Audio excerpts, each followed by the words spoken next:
কালি আৰু এটা খুব ইতিবাচক ঘটনা সংঘটিত হৈছে অসমৰ ৰাজনৈতিক জীৱনত।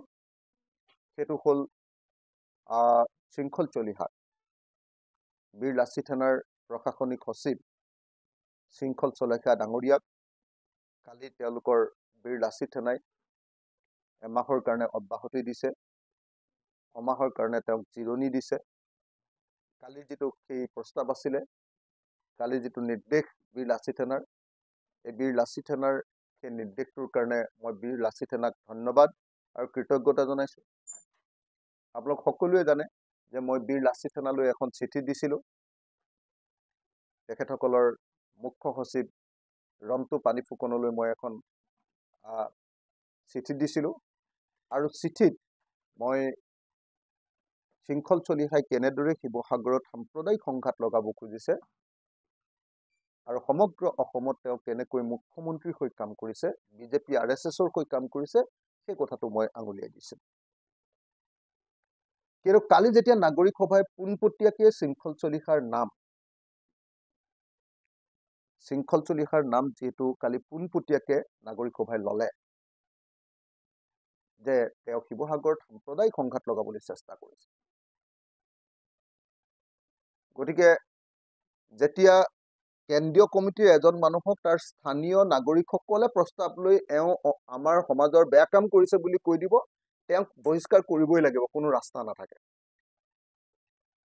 কালি ৰাইজৰ দলৰ যদি কেন্দ্ৰীয় কমিটিৰ এজন বিষয়ববীয়া কিবা বেয়া কামৰ কাৰণে কাইলৈ শিৱসাগৰত যদি প্ৰস্তাৱ লয় যে নাই এওঁ সাম্প্ৰদায়িক সংঘৰ্ষ লগাবলৈ লৈছে, তেতিয়াহ'লে তেওঁক আমি দলে বহিষ্কাৰ কৰিবই লাগিব।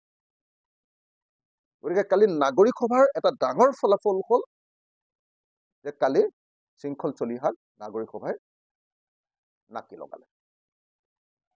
আৰু সেই নাকি লগোৱাৰ কাৰণে মই বীৰ লাচিত সেনাক ধন্যবাদ জ্ঞাপন কৰিছোঁ।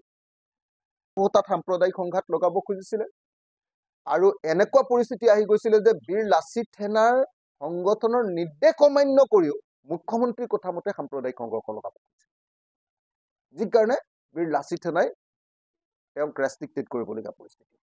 সন্দেহযুক্ত নাগৰিকৰ অৱস্থান সম্পৰ্কে জনাব খোজে মই অনুৰোধ জনাম, মই আহ্বান জনাম যে তেখেতসকলে প্ৰশাসনৰ ওচৰত DC আৰু SPৰ ওচৰত তালিকাখন দি দিয়ক যে আমুক আমুক ঠাইত চৰকাৰী মাটিত আমুক আমুক ইঘৰ মানুহে চৰকাৰী মাটি বেদখল কৰি আছে সন্দেহযুক্ত নাগৰিক। হিন্দু আৰু মুছলমান সকলোকে দিব বুলি মই আশা কৰিছোঁ। যদি তেনেকুৱা লিষ্ট আমি প্ৰশাসনে পাওঁ, তেনেকুৱা লিষ্ট যে আমুক ঠাইত আমুক ঘৰ মানুহে চৰকাৰী মাটি বেদখল কৰি আছে আৰু তেওঁ সন্দেহযুক্ত নাগৰিক, তেতিয়াহ'লে নিশ্চিতভাৱে চৰকাৰে তাৰ ওপৰত ব্যৱস্থা গ্ৰহণ কৰিব, তাৰ ওপৰত প্ৰশাসনে ব্যৱস্থা গ্ৰহণ কৰিব।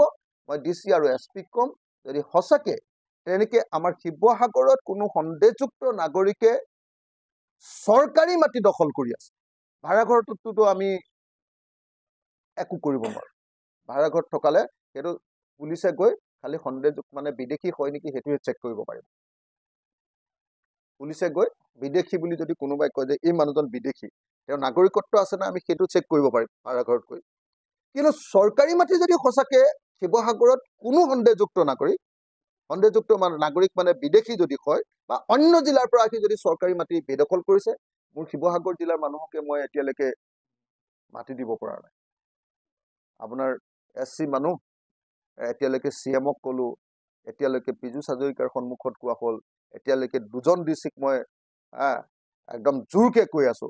সঁচা কথা ক'বলৈ গ'লে মই 2জন DCক একদম মানে ধমকি লগাইও এতিয়ালৈকে মই SC মানুহ আমাৰ হেৰিয়াৰ কি কয় এখন গাঁও এতিয়ালৈকে মাটি দিব পৰা নাই। আমাৰ এই বানপানী হোৱা ভাটিবন গাঁও মানুহখিনি এতিয়ালৈকে দিব পৰা নাই। কাৰণ বাহিৰৰ মানুহে আমাৰ চৰকাৰী মাটি দখল কৰিব, এইটোতো কেতিয়াও হ'ব নোৱাৰে, কেতিয়াও হ'ব নোৱাৰে এইটো। মই ভাটিবন গাঁও মানুহখিনিক এইকেইদিনত বহুৱাব লাগে যেনে তেনে। যদি সঁচাকে সন্দেহযুক্ত মানুহৰ কোনোবা গাঁও এনেকুৱা আছে, তেতিয়াহ'লে মই তাত বহুৱাম মোৰ ভাটিবন গাঁৱৰ SC মানুহখিনি। SC মানুহ হয় ভাই, অসমৰ খিলঞ্জীয়া ভূমিপুত্ৰ, অসমীয়া জাতি গঠন কৰা SC মানুহক মই এতিয়ালৈকে মাটি দিব পৰা নাই চবকে। গতিকে তাত কোনোবা বাহিৰৰ মানুহে আহি চৰকাৰী মাটি দখল কৰিব, এইটো কেতিয়াও মানি লোৱা নহয়। গতিকে এইটো কথা মই আপোনালোকক স্পষ্টকে জনাই দিছো। কাৰোবাৰ যদি কিবা সন্দেহ, কাৰোবাৰ যদি কোনোবাই যদি ভাবে যে অখিল গগৈ কাৰোবাক ৰক্ষণাবেক্ষণ দিছে নেকি, এইটো কোনো পধ্যে নহয়। আপোনালোকক ক্লিয়াৰলি মই জনাই দিছো, শিৱসাগৰৰ ৰাইজক ক্লিয়াৰলি জনাই দিছো, চৰকাৰী মাটি যদি এক টুকুৰাও বেদখলকাৰীয়ে লয়, চৰকাৰী মাটি যদি এক টুকুৰাও বেদখলকাৰীয়ে লয়, কি কয় আপোনাৰ সন্দেহযুক্ত বেদখলকাৰীয়ে লয়, সেইটো আমি কেতিয়াও সহ্য নকৰোঁ। এইটো ক্লিয়াৰলি কৈ দিছো। আমাৰ শিৱসাগৰ বাহিৰৰ পৰা আহি দেই, কথাটো কিন্তু ক্লিয়াৰ কৰি দিছো, বাহিৰৰ পৰা আহি, বোলে নহয় বৰাকৰ পৰা আহিছে, বোলে নামনি অসমৰ পৰা আহিছে। আৰে ভাই, আমাৰ নিজৰ জিলাৰ মানুহক এতিয়ালৈকে মাটি দিব পৰা নাই, কেনেকে দিম? গতিকে এইকেইটা কথা আপোনালোকৰ সন্মুখত কলো, আৰু এইকেইটা কথাকে আজি আমি আপোনালোকৰ সন্মুখত উত্থাপন কৰিলো।